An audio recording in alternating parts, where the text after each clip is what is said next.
Nah, terus ginjal ini ada nggak yang tahu fungsinya ginjal? Menyaring apa Bu?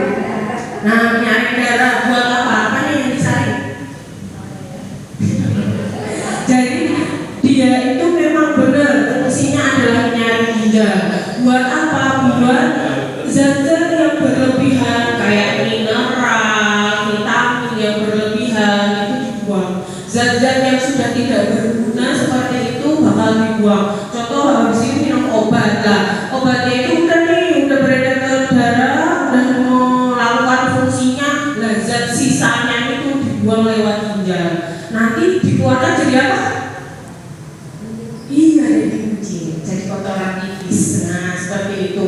Nah, selain buat menyaring darah, ginjal itu juga fungsinya ada bagian dari ginjal itu yang fungsinya menghasilkan enzim untuk memicu pembentukan darah. Jadinya memacu biar darah kita itu selalu baru. Nah, itu prosesnya setiap 3 bulan kan. Tiap 3 bulan kita ganti darah, kita ganti darah yang baru kayak gitu. Nah, terus habis itu selain itu dia fungsinya untuk mengaktifkan vitamin D biar nanti untuk kesehatan tulang. Terus habis itu setelah tahu fungsinya seperti itu, berarti kan emang ginjal itu penting banget ya Bu. Nah, makanya kita selalu disuruh buat minum yang cukup, bukan kurang atau berlebihan. Nah, bilang yang namanya berlebihan itu saya sehari bisa minum 3 liter. Ya kayak gitu juga nggak penting-penting banget. Nggak jangan, malah fungsi ginjalnya nanti kita bebani. Jadinya yang cukup kita apa? Seberapa banyak loh?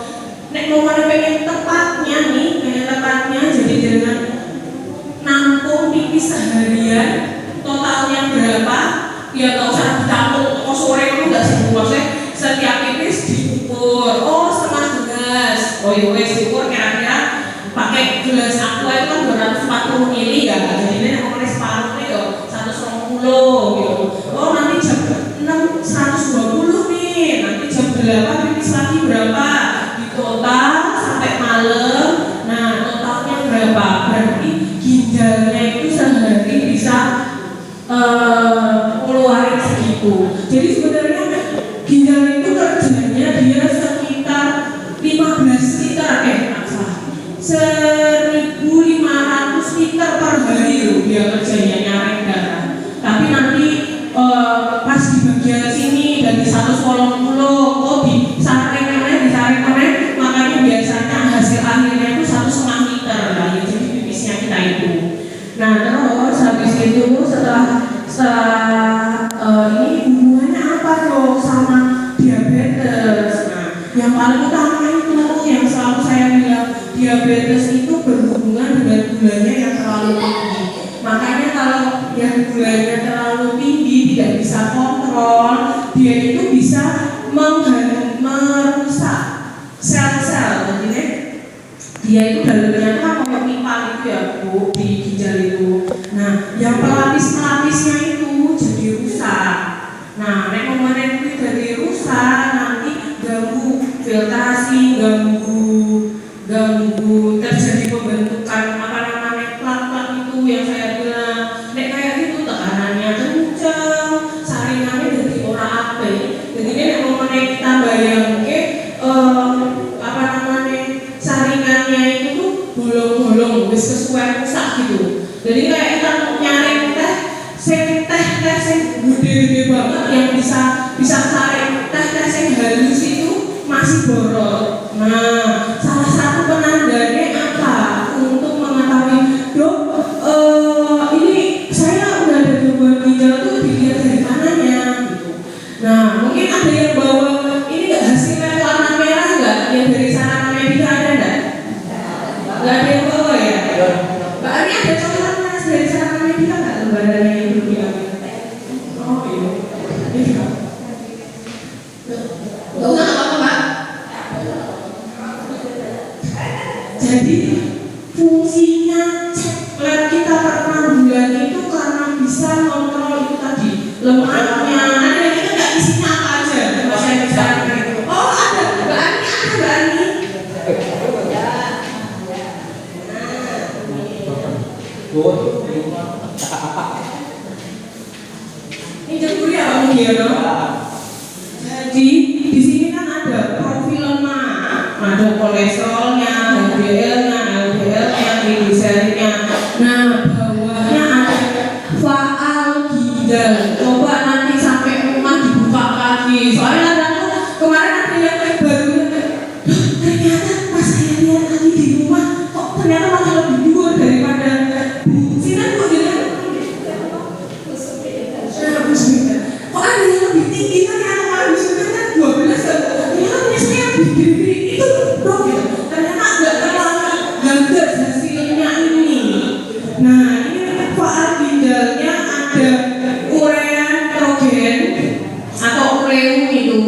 Terus yang kedua adalah kreatinin, sama meloncat bawah sedikit urin itu ada mikroalbuminuria. Nah, jadi tiga itu yang sebenarnya buat kita penanda buat ngecek ternyata ini ginjalnya masih oke enggak.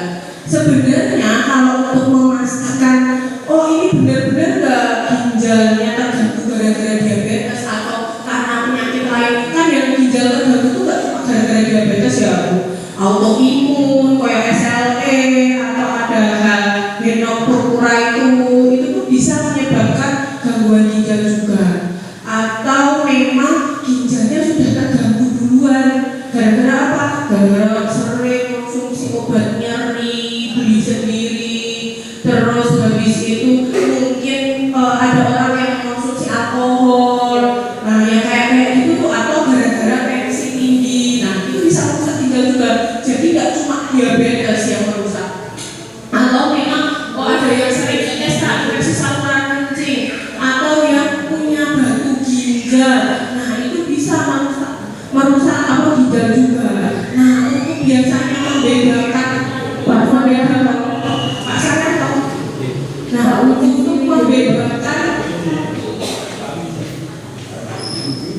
Bapak nah untuk membedakan ini sebenarnya memang gangguan ginjal karena yang lain atau warna gula itu biasanya diambil namanya biopsi, jadinya diambil jaringannya sedikit, dilihat nanti ya itu tadi yang bilang, soalnya kalau diabetes itu nanti bisa merusak sel-selnya di ginjal itu, nanti kelihatan oh bener nih berarti kalau ini terjadi kerusakan bagian sini, oh ini memang gara-gara diabetesnya. Nah tapi kan jarang banget kok mesti boboti ini anak hidrologi, makanya ngeceknya itu dari hasil ini aja.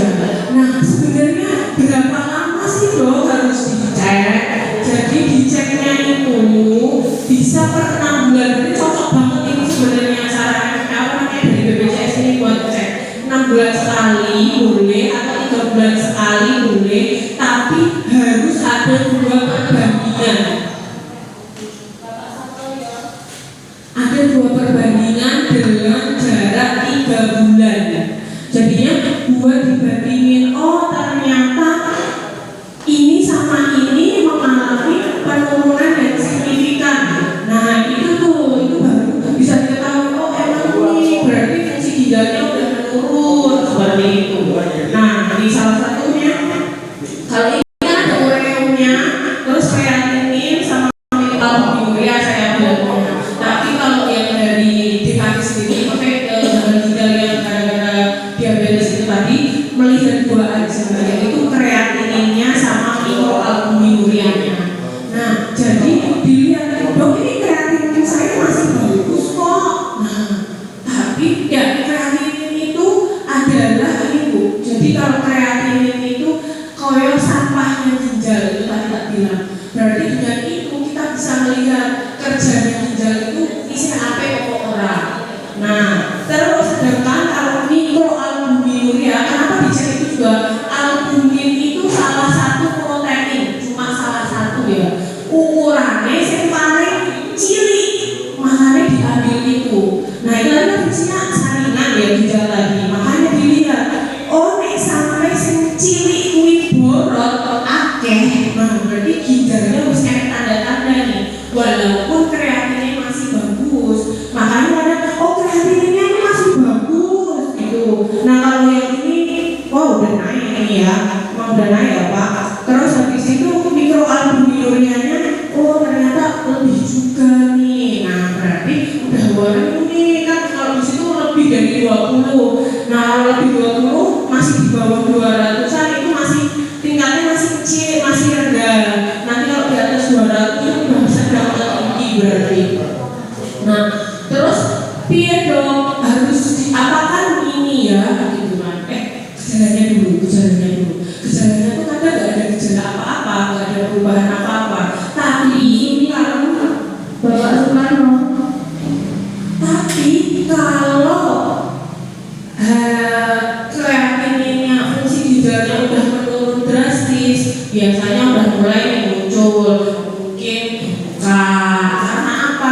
Karena yang namanya protein albumin itu tadi fungsinya itu menarik cairan dari tetepan pembuluh darah. Kalau dia udah ditoknya terlalu akeh, nah berarti apa cairan yang ada di pembuluh darah itu keluar, makanya mulai dari kaki terus kok sampai naik ke atas juga bengkak, kok mulai sesek. Nah terus tadi ginjal itu kan fungsinya untuk memicu pembentukan darah. Nah kemarin ternyata udah turun banget ini ternyata terus jadi lemas. Karena apa? Karena biasanya anemia, lemas, pucet, ya kayak itu, lemah mulai lesu. Nah itu agak anemia kayak gitu. Nah terus habis itu juga produksi pipisnya berkurang banget. Loh ini kok saya minum udah 8 gelas nih ya, katanya disuruh 1,5 liter atau 2 liter, tapi kok saya menuh seharian kok 1 gelas. Nah yang kayak gitu berarti memang ginjalnya harus orang kuat nampungnya. Makanya biasanya ngomongin ada gangguan ginjal. Kalau ada gangguan ginjal, nanti ini apa namanya dokternya pasti, oh ini pipisnya dibatasi ya Pak, minumnya dibatasi ya Pak, Bu, gitu. Nah terus harus diapain nih dok? Nah yang pertama jelas kontrol gula darah. Gula darahnya jangan sampai tinggi, nggak terkontrol. Apa kemarin dilihatnya dari mana Bu? Gula darah puasa bisa, HbA1c bisa. Nah berarti harus apa? Pola makannya diatur, karbohidratnya dikurangi.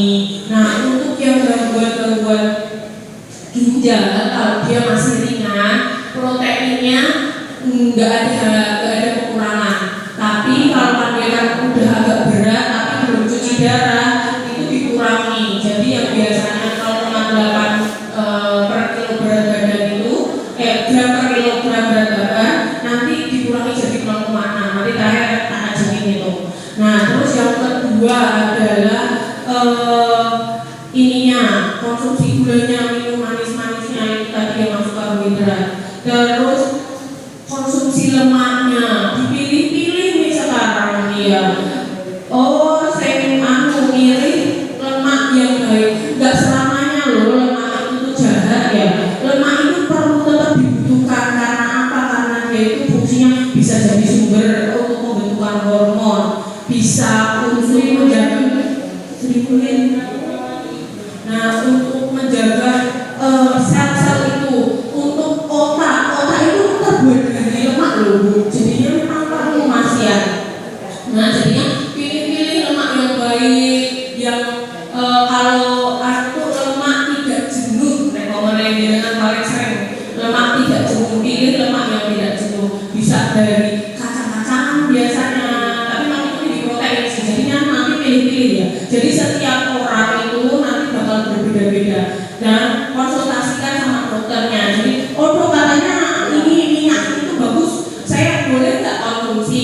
Itu coba tanya, soalnya beliau yang bakal follow up jenengan. Terus selain makanannya, konsumsi tiap harinya, ada olahraganya. Gimana? Udah olahraga belum? Ini udah rutin belum? Seminggu 3 kali.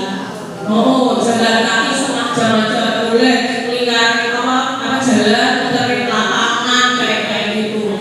Terus habis itu bapak-bapak nih rokok, udah masih ada yang rokok nggak Pak? Udah ada kok, berarti udah ada. Nah itu berhubungan sama itu, sama kontrol tensinya. Jadinya yaitu tadi karena tekanannya tinggi, tambah merusak ginjalnya. Nah kayak gitu tuh.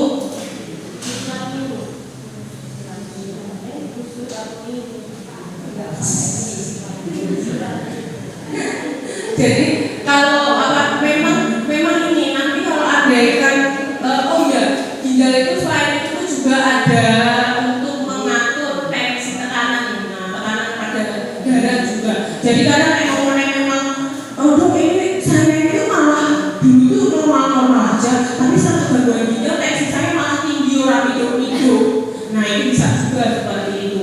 Nah biasanya kalau memang nanti udah end stage itu berarti memang fungsi ginjalnya udah turun banget.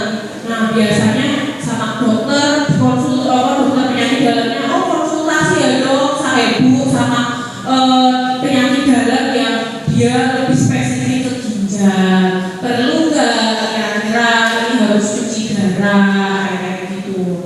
Nah kalau memang udah terlalu tinggi banget kreatininnya, cuci ginjalnya udah menurun banget ya, mau nggak mau memang harus dibantu pakai cuci darah. Jadi darahnya bisa dot, dilewati mesin, dicuci di mesin, hilang-hilangin, bukan dicuci, dipucet gitu enggak sih ya. Disaring lagi zat-zat yang tidak baik dibuang, yang udah bagus darahnya dialirkan lagi ke tubuh kita. Nah fungsinya seperti itu.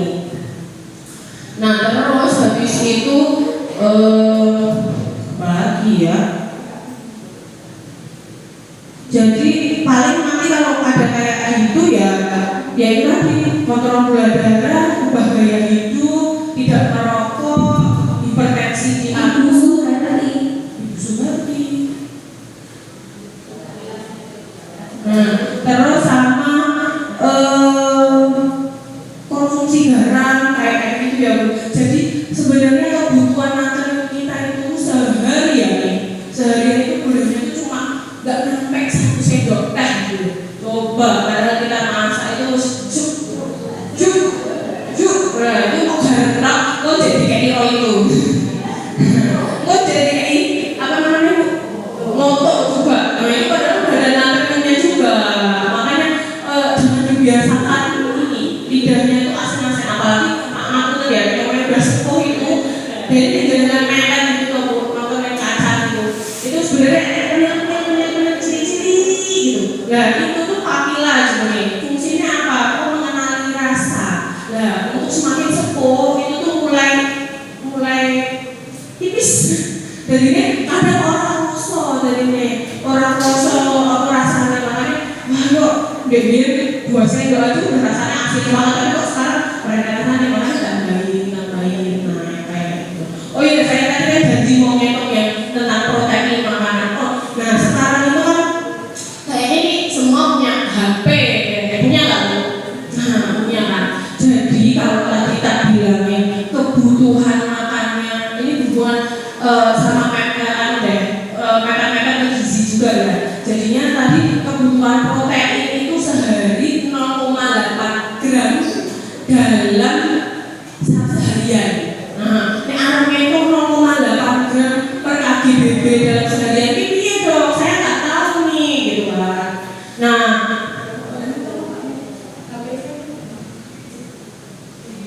jadi contoh nih berat 50 aja biar dapat hitungannya.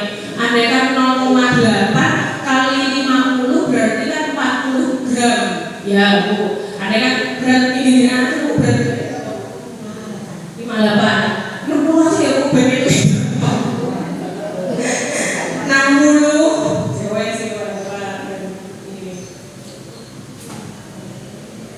kalau 0,8 kali 58 berarti 46 gram. Nah 46 gram protein Bu. 46 gram protein itu berapa? Bukan berarti kita hitung ayam ini dihitung 46 gram gitu ya, enggak. Tapi itu kandungan protein karena ayam itu dihitung itu tuh gak cuma protein, tapi ada lemaknya, ada kandungan karbohidratnya sedikit mungkin, lemaknya dari kulitnya itu. Nah proteinnya yang kita itu. Nah 46 gram protein itu seberapa?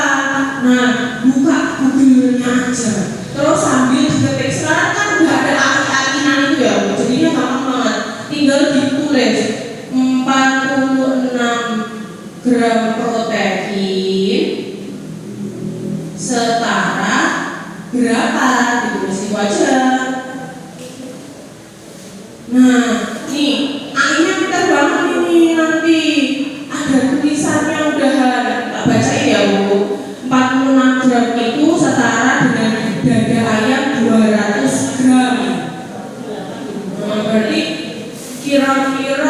dada ayam yang kanan yang rada gede itu. Nah itu udah ada kan seharian makan segitu berarti proteinnya udah cukup. Pak setengah dada ayam ada 2 ya Bu. Nah separuhnya itu biasanya udah 200 itu. Jadi ini seharian makan protein segitu itu sebenarnya udah cukup. Atau telurnya telur ayam yang ukuran sedang itu mengandung sekitar 6-7 gram protein, jadinya butuh 7 butir. Nah tapi kan kita seharian juga gak makan telur kok ya, pagi mungkin pakai ayam, siangnya nanti pakai telur. Terus mungkin nah ini tempe dalam 100 gram tempe terdapat 20 gram protein. Nah jadi butuh 230 gram. Dok, ribet banget tuh dihitungin dulu pribadi. Itu nanti sekali aja. Jangan mesti ini ibu-ibu itu pintar ya. Jadi sekali ditimbang. Oh kira-kira semene 200 gram ini. Nah besok wah semene gaji kok dipotong. Nah itu nanti kita dewe gitu nanti gitu. Jadinya sekarang HP-nya nggak cuma lihat TikTok, tapi buat menghitung kalori yang masuk. Nah, untuk orang-orang mungkin yang memang berlebihan berat badannya, itu tak sarankan kalau ini tuh konsultasi sama ahli gizi. Jadinya nanti biar dihitung ahli gizi itu biasanya juga nanti ngasih menu. Oh Bu, ada kan pagi nih. Oh pagi jangan teknis sukanya apa? Saya jangan sukanya sayurnya apa Bu? Gitu. Oh saya sukanya ini. Oh ya wes. Berarti nanti biasanya pagi nanti masak ini sama ini aja. Nanti siangnya benladosa ditambah ini. So malamnya ditambah ini. Nah ahli gizi itu pintar kayak gitu. Ide-ide makanannya itu lebih banyak. Kayak gitu ya. Sekian dari saya. Mungkin ada yang mau ini bertanya? Ada yang mau bertanya? Gak ada ya?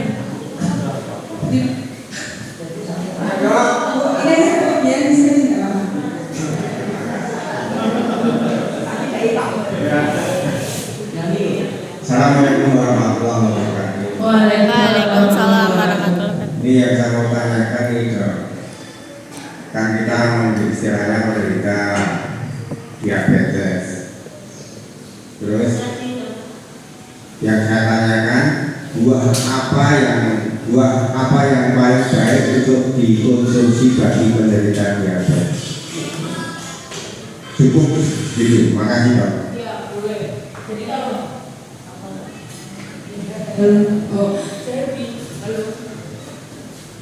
halo juga Bu. Bisa.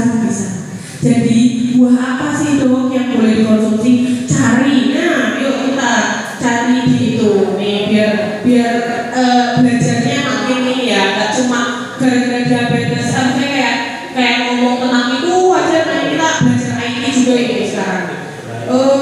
Buah dengan gula rendah. Jadi ada nih buah yang memiliki kadar gula rendah. Ada stroberi, ada jeruk, ada alpukat, ada kiwi, ada semangka. Nah itu salah satu buah yang ada pepaya juga. Nah tapi kita hubungin ya berarti.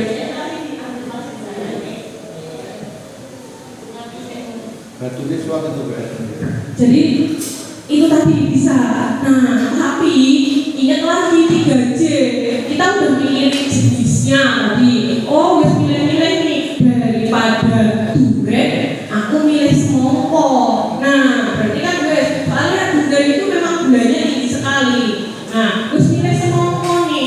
Tapi kalau konsumsinya berlebihan, jumlahnya ora diatur, jadwalnya harusnya snacknya jam 10. Ternyata kok makan terus 1 bulan itu habisin sendiri. Nah yang kayak gitu juga nggak bagus Pak. Nah, terus kita hubungi nih sama kalau yang ada gangguan ginjal. Buah-buah apa nih yang nggak boleh dikonsumsi kalau Anda kan udah ada diabetes, udah marah ke gangguan ginjal? Nah, yaitu adalah contoh kayak kiwi, buah-buah yang tinggi kalium.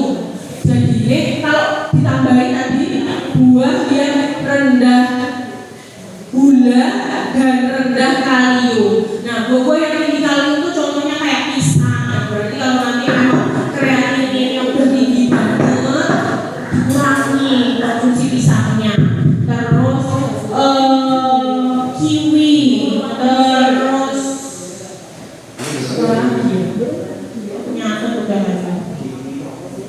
kiwi dari Selandia Baru jarang sih paling tomat,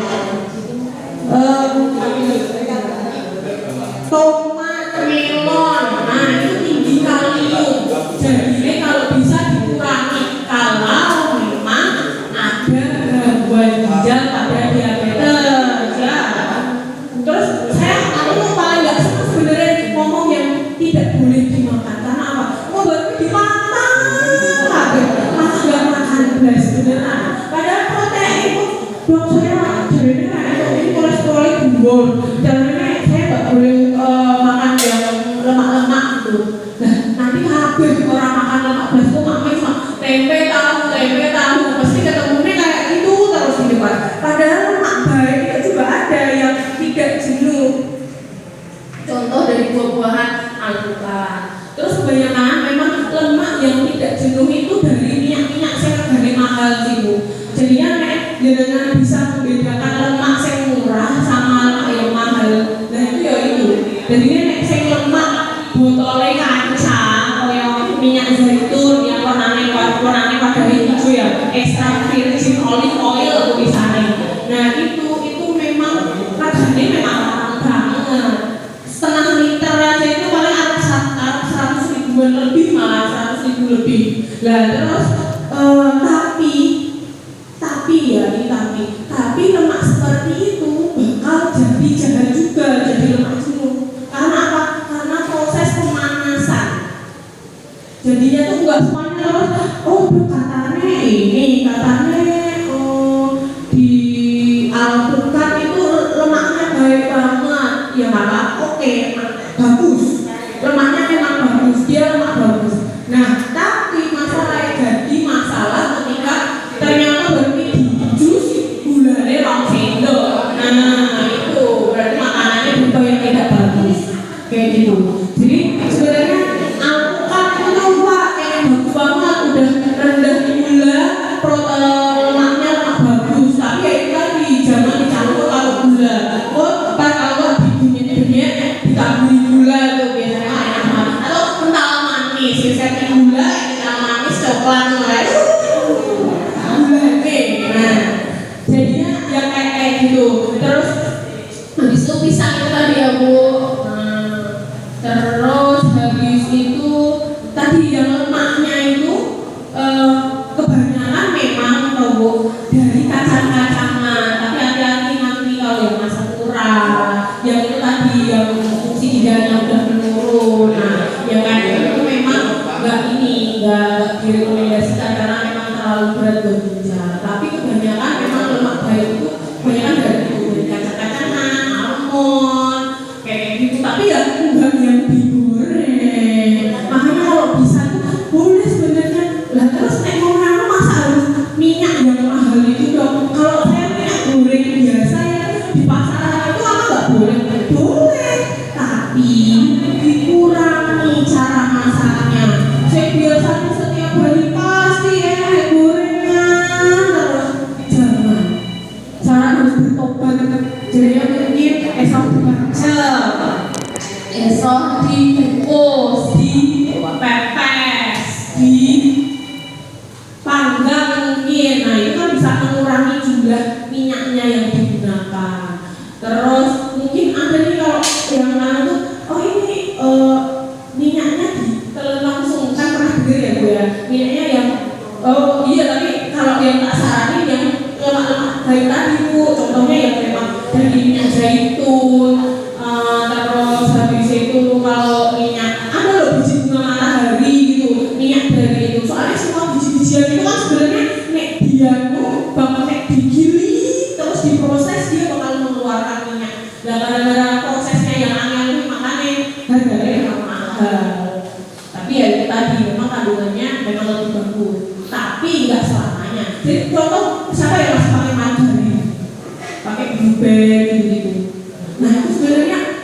boleh banyak-banyak karena itu trans fat. Nah itu nggak boleh, jadi dia itu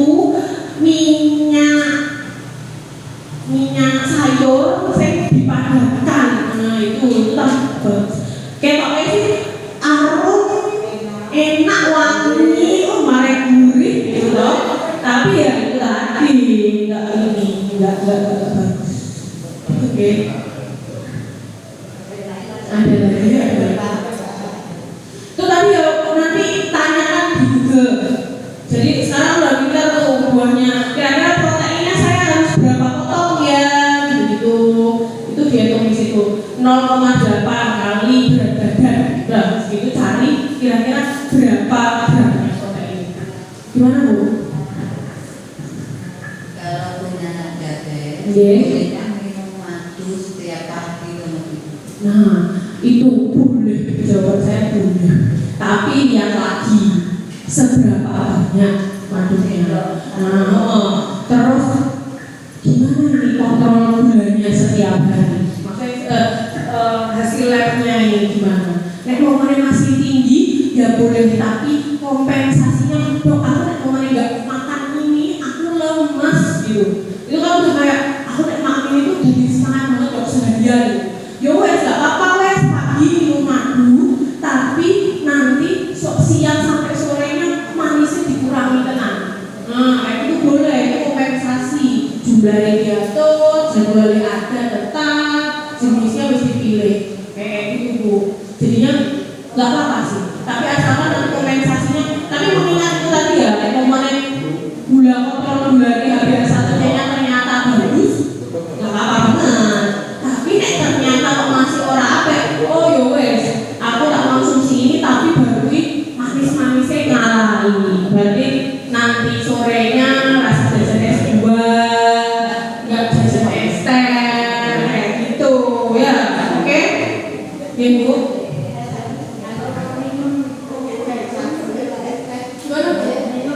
Ibu tadi Bapak Santoyo. Boleh, tapi ya itu tadi Bu ada takarannya ya Bu, jangan banyak-banyak. Soalnya ya rasanya banget. Bapak Santoyo. Nah, itu cara memenuhi lemak baiknya. Jadi kalau andaikan kebutuhan kita itu lemak itu sekitar 20% dari kalori tubuh. Nah, itu kalau bisa 10% lebih itu dari lemak tidak jenuh. Lemak tidak jenuh itu contohnya apa? Itu tadi yang dengan sering dengar ada AHA, DHA. Itu lemak itu sebenarnya, tapi jenisnya beda wae, tapi aslinya lemak. Nah, terus habis itu dari linoleum acid, asam linoleum itu. Nah, itu fungsinya kamu banyak sumber-sumbernya dari mana?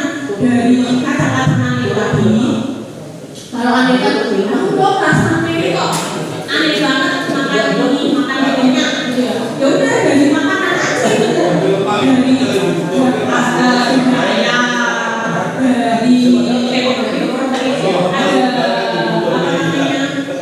dari daging sapi itu bisa, dari daging sapi. Tapi ya itu tadi prosesnya jangan selalu digoreng, di apa namanya ayam gepuk apa daging gepuk itu loh. Ya mas ideal coba di grill aja di teflon, jangan terus celurin minyak. Nah yang itu nggak merubah lemaknya yang udah baik jadi lemak tidak jenuh, lemak jenuh tadi. Terus habis itu contohnya lagi, yang banyak kandungan lemak baiknya adalah ikan. Nah terus masa ikannya di ini dong mentah gitu, aku gak doyan orang Jepang itu. Nah sushi-sushian itu harus masuk ngarahin mentah gitu kan. Nah itu bisa kan masak pepes. Nah itu sarden, tapi bukan sarden yang lainnya, sarden yang ikan sarden yang masih fresh itu loh. Terus teri. Nah tapi misalnya yang udah dikeringin diasinin gitu loh Bu.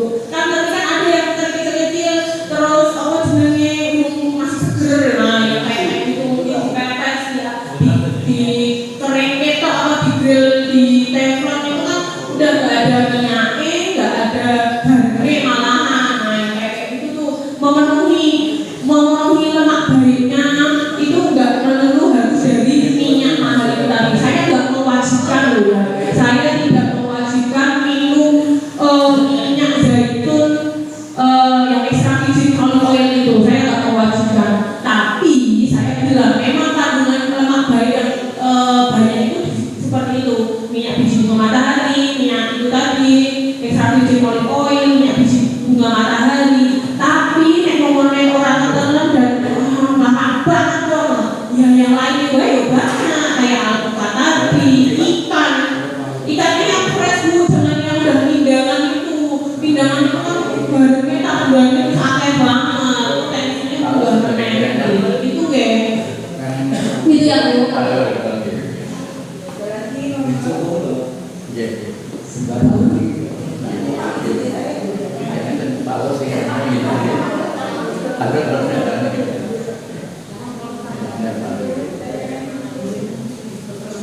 ikut dibalik oh satu kalau itu oh iya ya terus dibalik ini tapi masih ada